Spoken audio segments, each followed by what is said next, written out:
আসসালামু আলাইকুম। আজকে আমরা আলিম স্যারের বইয়ের কোষ রসায়ন চ্যাপ্টারের যতগুলো অনুশীলনী এমসিকিউ আছে সবগুলো সলভ করব। এমন ভাবে সলভ করব যেন একটা এমসিকিউ পড়লে আমাদের 4 থেকে 5টা এমসিকিউ পড়া হয়ে যায়। তাহলে চলো শুরু করি। আমাদের প্রথম এমসিকিউটা হচ্ছে মনোস্যাকারাইড কোন বন্ধন দিয়ে পরস্পর যুক্ত হয়ে অলিগোস্যাকারাইড বা পলিস্যাকারাইড গঠন করে।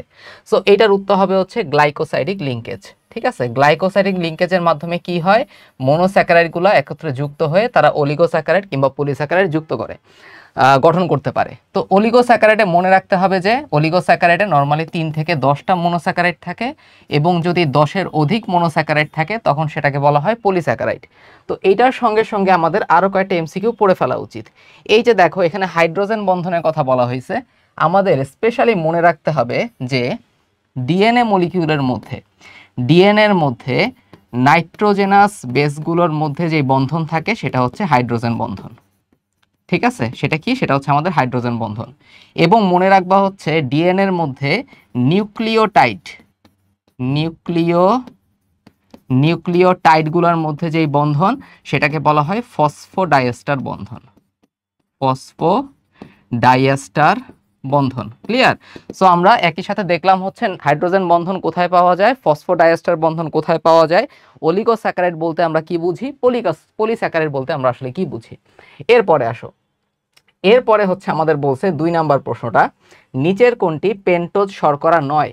ঠিক আছে, নিচের কোনটি পেন্টোজ শর্করা নয়। তো খেয়াল করো, রাইবোজ, রাইবোলোজ, ডিঅক্সিরাইবোজ এই সবগুলো হচ্ছে পেন্টোজ সুগার। ঠিক আছে, তাহলে ফ্রুক্টোজ হচ্ছে কি, এটা পেন্টোজ শর্করা নয়, ফ্রুক্টোজটা হচ্ছে বরং একটা হেক্সোজ শর্করা। এটা কি, এটা হচ্ছে আমাদের হেক্সোজ শর্করা। ঠিক আছে, একই সাথে আমাদের মনে রাখা জরুরি যে হেক্সোজের মধ্যে আর কি কি আছে, হেক্সোজের মধ্যে আছে হচ্ছে গ্লুকোজ, তারপরে আছে হচ্ছে গ্যালাক্টোজ, গ্লুকোজ, গ্যালাক্টোজ, তারপর আছে হচ্ছে ম্যানোজ, এগুলাও কিন্তু আমাদের হেক্সোজ শর্করা। ঠিক আছে, এবং আমরা যদি বলি পেন্টোজ শর্করার আরেকটা এক্সাম্পল মনে রাখতে হবে, সেটা হচ্ছে কি অ্যারাবিনোস। এটা পরীক্ষায় আসে, অ্যারাবিনোস।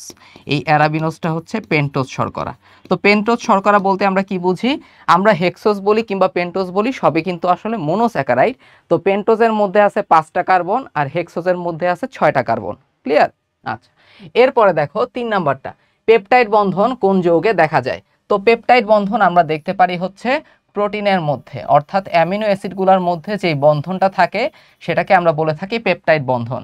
এখন আমাদের একটা জিনিস জেনে রাখা জরুরি যে পেপটাইড বন্ধন বলতে আমরা বুঝবো bond CO bond NH bond. ঠিক আছে, এটাকে আমরা বলে থাকি পেপটাইড বন্ধন। আমরা আসলে কি জানি যে কার্বোহাইড্রেটগুলোর মধ্যে যে বন্ধন থাকে সেটাকে আমরা বলে থাকি গ্লাইকোসাইডিক লিঙ্কেজ। আমরা 1 নম্বরে সেটি সলভ করছি কিন্তু। এরপরে দেখো 4 নাম্বারটা, নিচের কোনটি নিউক্লিক অ্যাসিডের উপাদান। তো নিউক্লিক অ্যাসিডের উপাদান হচ্ছে রাইবোজ। রাইবোজটা কোন নিউক্লিক অ্যাসিডের অবদান, আমাদের মনে রাখতে হবে নিউক্লিক অ্যাসিড আসলে হচ্ছে একটা পলিমার, অনেকগুলো নিউক্লিওটাইডের পলিমার হচ্ছে আমাদের নিউক্লিক অ্যাসিড। তো নিউক্লিক অ্যাসিড 2 ধরনের হয়, একটা হচ্ছে ডিএনএ আর একটা হচ্ছে আরএনএ। তো আরএনএ এর মধ্যে আমরা পাবো হচ্ছে রাইবোজ আর ডিএনএ তে আমরা পাই হচ্ছে ডিঅক্সিরাইবোজ। ক্লিয়ার? ওকে, তো আমাদের 4 নাম্বারটা কি বলছে, নিচের কোনটি নিউক্লিক অ্যাসিডের উপাদান, নিউক্লিক অ্যাসিডের উপাদান হচ্ছে আমাদের রাইবোজ। এবার প্রশ্নে আসতে পারে যে ডিঅক্সিরাইবোজ সুগারের কত নাম্বার কার্বনে অক্সিজেন অনুপস্থিত। এগুলো খুবই সহজ প্রশ্ন। আমরা জানি যে 2 নাম্বার কার্বনে কিন্তু আমাদের কি অনুপস্থিত, আমাদের ডিঅক্সিরাইবোজ সুগারের 2 নাম্বার কার্বনে অক্সিজেনটা অনুপস্থিত থাকে। ওকে, এবার দেখো আমি এখানে এরিথ্রোজের একটা কথা লেখা আছে, মনে রাখতে হবে যে এই এরিথ্রোজটা কিন্তু ক্যালভিন চক্রে ভূমিকা রাখে। কোন চক্রে ভূমিকা রাখে, ক্যালভিন চক্রে ভূমিকা রাখে। ক্যালভিন চক্রে এরিথ্রোজের ভূমিকা উল্লেখযোগ্য। এবং এই এরিথ্রোজটা হচ্ছে একটা কি ধরনের সুগার, এটা হচ্ছে আমাদের একটা টেট্রোজ সুগার। ঠিক আছে, টেট্রোজ, তার মানে এখানে এই মনোস্যাকারাইডের মধ্যে 4টা কার্বন থাকে। ওকে, এবার আসো 5 নাম্বারটা, নিচের কোনটি ইক্ষু এবং বিটের চিনি নামে পরিচিত।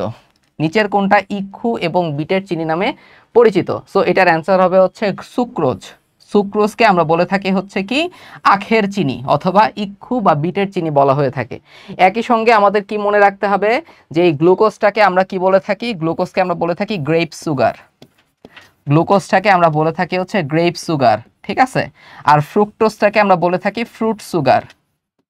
ফ্রুট সুগার, এই ফ্রুক্টোজটাকে আমরা কি বলে থাকি, ফ্রুট সুগার বলে থাকি। আচ্ছা, গ্লুকোজের আরো কয়েকটা নাম আছে, যেমন গ্লুকোজকে আমরা কর্ন সুগারও বলে থাকি, কর্ন সুগারও বলে থাকি কিন্তু। তারপর গ্লুকোজটাকে আমরা বলে থাকি গ্রেপ সুগার এবং হচ্ছে কর্ন সুগার, আর ফ্রুক্টোজটাকে আমরা নর্মালি বলে থাকি কি ফ্রুট সুগার বলে থাকি।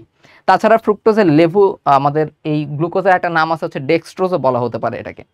এবার দেখো 6 নাম্বারটা, নিচের কোন প্রোটিনটা পানিতে অদ্রবণীয়? ঠিক আছে, নিচের কোন প্রোটিনটা পানিতে অদ্রবণীয়? সো এটার অ্যান্সার হবে হচ্ছে আমাদের 1 অর্থাৎ গ্লুটেলিন। এই গ্লুটেলিন প্রোটিনটা পানিতে অদ্রবণীয়। তাহলে পরীক্ষায় আসতেই পারে যে পানিতে দ্রবণীয় প্রোটিন কোনগুলো আছে।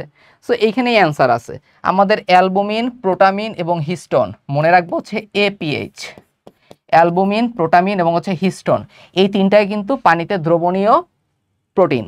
ওকে, আর এদিকে যে গ্লুটেলিন আছে এটা পানিতে অদ্রবণীয় একটা প্রোটিন। তাহলে কোন বিজ্ঞানী এনজাইম ক্রিয়ার তালাচাবি মতবাদ প্রমাণ করে থাকেন অথবা প্রদান করে থাকেন? Emil fisher. এমিল ফিশার কি বলছেন? তিনি এনজাইম ক্রিয়ার তালাচাবি মতবাদটা মূলত প্রকাশ করছেন। এনজাইমের প্রকৃতি কি ধরনের হয়ে থাকে? এগুলো খুব সহজ প্রশ্ন। এনজাইম হচ্ছে প্রোটিন জাতীয় হয় এবং সেটা কলয়েড প্রকৃতির হয়। ঠিক আছে, কলয়েড প্রকৃতির হবে। তাহলে 8 নম্বরের অ্যান্সার হবে হচ্ছে ক অর্থাৎ কলয়েড। এবার দেখো কোন প্রোটিনটি বার্লি থেকে পাওয়া যায়? ঠিক আছে, কোন প্রোটিনটি বার্লি থেকে পাওয়া যায়? সো এইটার অ্যান্সার হবে হচ্ছে হর্ডেইন। এই হর্ডেইন পাওয়া যায় হচ্ছে আমাদের বার্লি থেকে। কোন প্রোটিনটি বার্লি থেকে পাওয়া যায়? এটার আনসার হচ্ছে আমাদের হর্ডেইন। তাহলে বাকিগুলো আমাদের একটু পড়ে রাখা উচিত। যেমন গ্লিয়াডিন পাওয়া যায় হচ্ছে গম থেকে। ওকে, তারপরে হচ্ছে আমাদের অরাইজেনিন পাওয়া যায় হচ্ছে চাল থেকে। ঠিক আছে, তাহলে চালের অরাইজেনিন, তারপরে হচ্ছে গমের গ্লিয়াডিন, তারপর বার্লির হর্ডেইন, এই জিনিসগুলো কিন্তু পরীক্ষাতে আসে আমাদের। তারপরে হচ্ছে জেইন পাওয়া যায় কোত্থেকে? জেইন পাওয়া যায় হচ্ছে ভুট্টার মধ্যে। ভুট্টায় হচ্ছে আমাদের জেইন পাওয়া যায়। ওকে, আচ্ছা ঠিক আছে। তো এখন আমি একটা ব্যাপার তোমাদের বলি, এই যে আমরা গমের গ্লিয়াডিন, তারপরে হচ্ছে চালের অরাইজেনিন, তারপর ভুট্টার জেইন পড়লাম, এগুলো আসলে কোনটা কোন ধরনের প্রোটিন একটু মনে রাখতে হবে। মনে রাখবা যে গমের মধ্যে আমরা আরেকটা প্রোটিন পাই, সেটা হচ্ছে কি? সেটা হচ্ছে গ্লুটেলিন। গমের মধ্যে গ্লুটেলিন প্রোটিনটাও পাওয়া যায়। সো এই চালের অরাইজেনিন এবং গমের গ্লুটেলিন, এগুলো হচ্ছে গ্লুটেলিন টাইপের প্রোটিন। এগুলো হচ্ছে গ্লুটেলিন টাইপের প্রোটিন, মনে থাকবে? ক্লিয়ার? আর এই যে গমের গ্লিয়াডিন, তারপরে হচ্ছে ভুট্টার জেইন, তারপরে হচ্ছে বার্লির হর্ডেইন, এগুলো কোন টাইপের? এগুলো হচ্ছে প্রোলামিন টাইপের। ওকে, এগুলা কি? এই তিনটা কি? এই তিনটা হচ্ছে আমাদের প্রোলামিন টাইপের। প্রোলামিন টাইপের, খুব ইম্পর্টেন্ট এটা। ঠিক আছে, তাহলে প্রোলামিন টাইপের প্রোটিন আমরা কি কি পড়লাম? প্রথমে পড়লাম বার্লির হর্ডেইন, গমের গ্লিয়াডিন, আর হচ্ছে ভুট্টার জেইন। আর গ্লুটেলিন টাইপের হচ্ছে চালের অরাইজেনিন এবং গমের হচ্ছে গ্লুটেলিন, মনে থাকবে? আচ্ছা, কোন প্রোটিনটি হেরিং মাছের শুক্রাণুতে পাওয়া যায়? কোন প্রোটিনটি হেরিং মাছের শুক্রাণুতে পাওয়া যায়? উত্তর হবে কোনটা? উত্তর হবে হচ্ছে ক্লুপেইন। ঠিক আছে, উত্তর হবে হচ্ছে ক্লুপেইন। তো মনে রাখবা শুক্রাণু টাইপের যতগুলো প্রোটিন আছে সবগুলো নর্মালি হয়ে থাকে প্রোটামিন টাইপের। প্রোটামিনের অনেকগুলো এক্সাম্পল আছে, যেমন স্যামন মাছের শুক্রাণুতে পাওয়া যায় হচ্ছে স্যামাইন। ঠিক আছে, স্যামন মাছের শুক্রাণুতে পাওয়া যায় হচ্ছে স্যামাইন। তারপরে হেরিং মাছের শুক্রাণুতে পাওয়া যায় হচ্ছে আমাদের ক্লুপেইন। তারপরে কার্প মাছের শুক্রাণুতে পাওয়া যায় সাইপ্রিনিন। কার্প মাছের শুক্রাণুতে পাওয়া যায় সাইপ্রিনিন। এই সবগুলাই কিন্তু হচ্ছে আমাদের প্রোটামিন টাইপের প্রোটিন। ওকে, শুক্রাণু মানেই হচ্ছে প্রোটামিন টাইপের প্রোটিন আমরা এখানে পাবো। তারপর 11 নাম্বারটা খেয়াল করো, নিচের কোনটি মনোস্যাকারাইড? মনোস্যাকারাইড হচ্ছে আমাদের রাইবোজ, কারণ আমি জানি রাইবোজকে ভাঙলে আমরা আর কোনো ছোট কার্বোহাইড্রেট পাবো না, এই জন্য এটা হচ্ছে মনোস্যাকারাইড। এবং রাইবোজটা হচ্ছে একটা পেন্টোজ, তার মানে এর মধ্যে 5টা কার্বন থাকে। অপরদিকে সুক্রোজ, সেলোবায়োজ এবং হচ্ছে মল্টোজ, এই তিনটাই হচ্ছে আমাদের ডাইস্যাকারাইড। যদি আমরা মল্টোজকে ভাঙি তাহলে কি পাবো? 2টা গ্লুকোজ পাবো। যদি আমরা সেলোবায়োজকে ভাঙি তাহলে কি পাবো? 2টা গ্লুকোজ পাবো। আর যদি সুক্রোজকে ভাঙি তাহলে পাবো glucose plus fructose. Clear? So sucrose, cellobiose, maltose, এই সবগুলো কি? সবগুলো হচ্ছে আমাদের ডাইস্যাকারাইড। 12 নাম্বারটা খেয়াল করো, গ্লুকোজের আলফা লিঙ্কে ওএইচটা কোথায় যুক্ত থাকে? গ্লুকোজের আলফা লিঙ্কে ওএইচ কোথায় যুক্ত থাকে? অ্যান্সার হবে হচ্ছে 1 নাম্বার কার্বনের নিচে যুক্ত থাকে। খুব ইম্পর্টেন্ট। তো আমরা জানি গ্লুকোজটাকে আলফা গ্লুকোজ কিংবা বিটা গ্লুকোজ কখন বলা হয়? যখন গ্লুকোজটা থাকে হচ্ছে রিং স্ট্রাকচারে। যখন গ্লুকোজটা রিং স্ট্রাকচারে থাকবে। এবার মনে রাখতে হবে যে আলফা গ্লুকোজ কখন বলবো? যখন আমাদের 1 নাম্বার কার্বনের নিচে আমাদের ওএইচটা যুক্ত থাকবে। আর বিটা গ্লুকোজ কখন বলবো? যদি 1 নাম্বার কার্বনের উপরে ওএইচ থাকে। ঠিক আছে। আচ্ছা, আর সঙ্গে সঙ্গে আমাদের আরেকটা জিনিস মনে রাখতে হয়, কখন আমরা ডি গ্লুকোজ বলে থাকি আর আমরা কখন এল গ্লুকোজ বলে থাকি। মনে রাখতে হবে যে ডি গ্লুকোজ বলবো যদি 5 নাম্বার কার্বনের ডান পাশে OH থাকে, আর এল গ্লুকোজ কখন বলবো যদি 5 নাম্বার কার্বনের বাম পাশে OH থাকে। ক্লিয়ার? তাহলে আমরা শিখলাম আলফা গ্লুকোজ, বিটা গ্লুকোজ, একই সাথে আমরা ডি গ্লুকোজ, এল গ্লুকোজ নিয়েও কথাবার্তা বললাম। 13 নম্বরটা খেয়াল করো, কোলেস্টেরল কোন জাতীয় পদার্থ? কোলেস্টেরল অবশ্যই একটা লিপিড জাতীয় পদার্থ।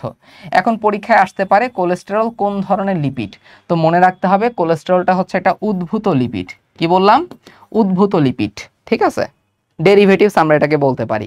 তো কোলেস্টেরলের সঙ্গে সঙ্গে আমাদের টারপিন, রাবার এগুলোও কিন্তু উদ্ভূত লিপিডের উদাহরণ। এরপরে দেখো কোনটি ফসফোলিপিডের উদাহরণ? ফসফোলিপিডের উদাহরণ হচ্ছে লেসিথিন। তো আমাদের মনে রাখতে হয় আরও কিছু ফসফোলিপিড পরীক্ষায় আসতে পারে, যেমন লেসিথিন, সেফালিন, সেফালিন এবং হচ্ছে আমাদের প্লাজমালোজেন এগুলো কিন্তু আমাদের ফসফোলিপিড। ক্লিয়ার? তো ফসফোলিপিডের একটা ইম্পর্টেন্ট কাজ কি? তারা রক্ত তঞ্চনে বা রক্ত জমাট বাঁধার ক্ষেত্রে হেল্প করে থাকে, মনে রাখবা এটা। ওকে, আচ্ছা। তারপরে দেখো এখানে দেখো কিউটিন, সুবিরিন এগুলোও কিন্তু আমাদের স্নেহ জাতীয় পদার্থ, আর টারপিনও কিন্তু লিপিড জাতীয় পদার্থ, যেটা হচ্ছে উদ্ভূত লিপিডের একটা এক্সাম্পল। তারপরে দেখো 15 নাম্বারটা, কোষের রাসায়নিক গঠনের কত পার্সেন্ট পানি? অ্যান্সার হচ্ছে 80% পানি। ঠিক আছে, 80% হচ্ছে কোষের রাসায়নিক গঠনের মধ্যে পানি। তো আরও কিছু আমাদের মনে রাখতে হবে কীরকম, যে প্রোটিন কত পার্সেন্ট? কোষের রাসায়নিক গঠনে সাধারণত প্রোটিন থাকে 12%-এর মতো। তারপরে গ্লুকোজ পাই হচ্ছে আমরা 1%-এর মতো, মনে থাকবে। তাহলে কোষের রাসায়নিক গঠনের কত পার্সেন্ট পানি আমরা পাইলাম? 80% পানি পাইলাম। সঙ্গে সঙ্গে আমাদের মনে রাখতে হবে যে প্রোটিন থাকে 12%-এর মতো, আর কার্বোহাইড্রেট থাকে 1%-এর মতো, এবং লিপিড থাকে 0.5%-এর মতো। লিপিড থাকবে 0.5%-এর মতো। ওকে, তারপরে দেখো 16 নাম্বার, নিচের কোনটি রিডিউসিং সুগার নয়? নিচের কোনটি রিডিউসিং সুগার নয়? ঠিক আছে, তাহলে রিডিউসিং সুগার আসলে কোনগুলা? সহজে আমরা মনে রাখতে পারি কিরকম, যে সকল মোনোস্যাকারাইড এবং হচ্ছে সুক্রোজ বাদে সকল ডাইস্যাকারাইড, এটা মনে রাখবা। রিডিউসিং সুগার কি কি আছে? রিডিউসিং সুগার হচ্ছে নাম্বার 1 সকল মোনোস্যাকারাইড প্লাস সকল ডাইস্যাকারাইড এক্সেপ্ট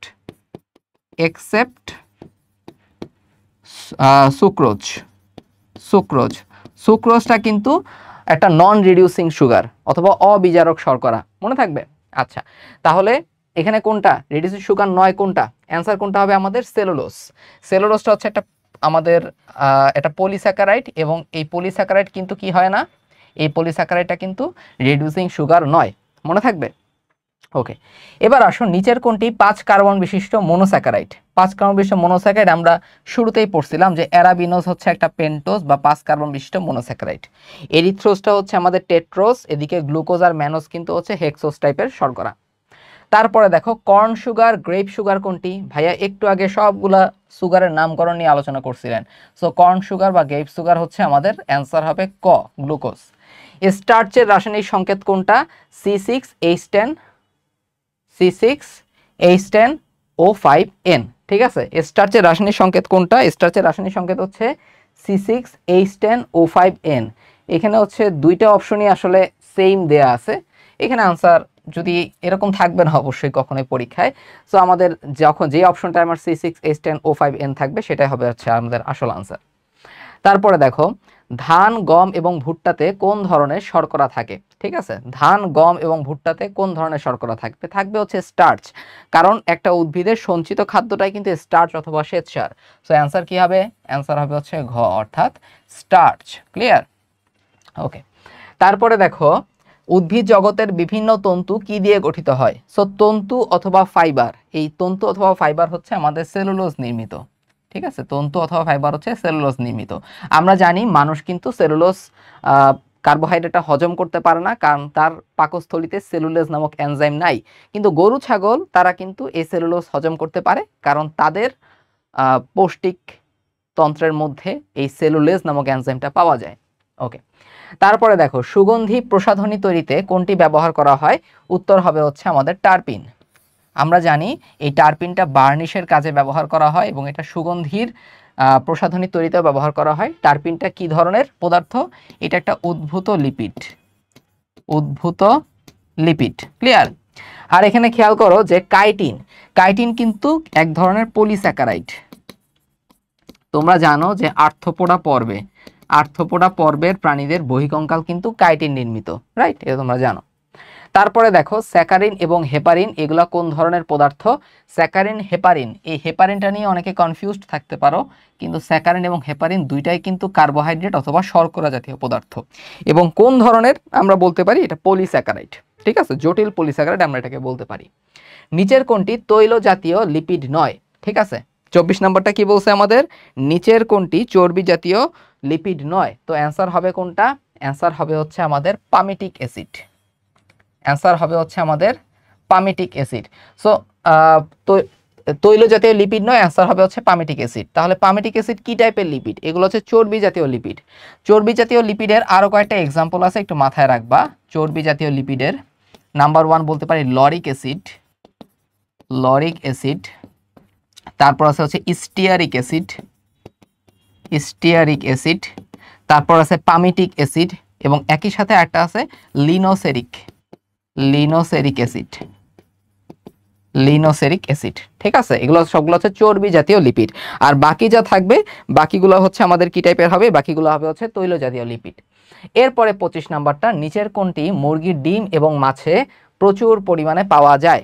ঠিক আছে, নিচের কোনটি আমাদের কি পাওয়া যায়? নিচের কোনটি মুরগির ডিম এবং মাছে প্রচুর পরিমাণে থাকে? এটা হবে হচ্ছে আমাদের লেসিথিন। তো লেসিথিন হচ্ছে এক ধরনের ফসফোলিপিড, এগুলো মুরগির ডিম এবং মাছে প্রচুর পরিমাণে পাওয়া যায়। অপরদিকে আমরা লেসিথিন হচ্ছে এক ধরনের ফসফোলিপিড কিন্তু, এবং এই ফসফোলিপিড মানুষের দেহে কিন্তু রক্ত তঞ্চন বা রক্ত জমাট বাঁধার ক্ষেত্রে হেল্প করে থাকে। একই সাথে আমরা একটা ব্যাপার মাথায় রাখতে পারি যে গ্লাইকোলিপিড নিয়ে আমি একটু কথা তোমাদের বলি। কারণ সূর্যমুখীর তেলে পাওয়া যায় হচ্ছে গ্লাইকোলিপিড। গ্লাইকোলিপিড মানে সূর্যমুখীর যে বীজ থাকে সেখানে গ্লাইকোলিপিড পাওয়া যায়। এই গ্লাইকোলিপিডটা সালোক সংশ্লেষণের ক্ষেত্রে বেশি হেল্প করে থাকে। এগুলো বইয়ের কথাবার্তা। তারপরে নিচের কোনটি মানুষের করোনারি থ্রম্বোসিস সৃষ্টি করে থাকে? করোনারি থ্রম্বোসিস সৃষ্টি করবে হচ্ছে আমাদের এলডিএল, এটা আমরা জানি, বা লো ডেনসিটি লিপোপ্রোটিন, এটাকে বলা হয়ে থাকে খারাপ কোলেস্টেরল। অপরদিকে হাই ডেনসিটি লিপোপ্রোটিন হচ্ছে এইচডিএল, এটা ভালো কোলেস্টেরল। ওকে, প্রাণীর চুল এবং নখে কোন ধরনের প্রোটিন থাকে? প্রাণীর চুল এবং নখে কোন ধরনের প্রোটিন থাকে? উত্তর হবে হচ্ছে আমাদের কেরাটিন। সো কেরাটিন মূলত চুল, তারপর হচ্ছে নখ, তারপরে হচ্ছে ত্বক, এইসব জায়গায় পাওয়া যায় হচ্ছে কেরাটিন। ওকে, মানে বহিঃকঙ্কালের যতগুলো আছে এরকম। আর ফাইব্রিনটা কোথায় পাওয়া যায় নর্মালি? ফাইব্রিন হচ্ছে, মনে রাখতে হবে, ফাইব্রিন মানে ফাইবার। তাহলে মাকড়সার জালে আমরা ফাইব্রিন পাবো। ঠিক আছে, কই পাবো? মাকড়সার জালে আমরা পাবো হচ্ছে ফাইব্রিন পেয়ে থাকি। কোলাজেন আমরা কোথায় পেয়ে থাকি? তোমার যত অস্থি আছে, তরুণাস্থি আছে, ঠিক আছে, এসব জায়গায় পাওয়া যায় হচ্ছে আমাদের কোলাজেন নামক প্রোটিনটা। ওকে, অস্থি, তরুণাস্থি এসব জায়গায় আমরা পেয়ে থাকি কি? কোলাজেন নামক প্রোটিনটা মূলত পেয়ে থাকি।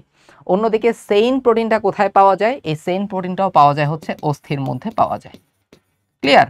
তাহলে আমরা আলিম স্যারের বইয়ের কোষ রসায়ন চ্যাপ্টার অনুশীলনী প্রশ্নগুলো সলভ করলাম।